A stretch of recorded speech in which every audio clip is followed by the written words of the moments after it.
Maayong adlaw mga kapatid, Liway Abasdi para sa News 5 Bisaya.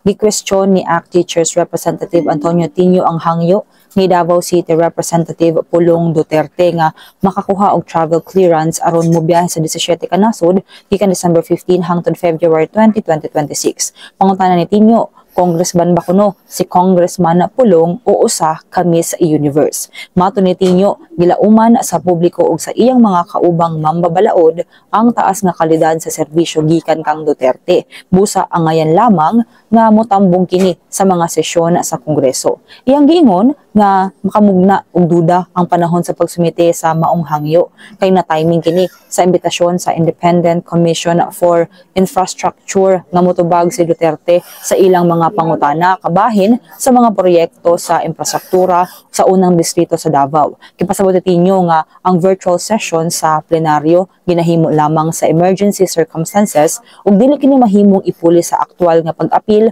sa sesyon.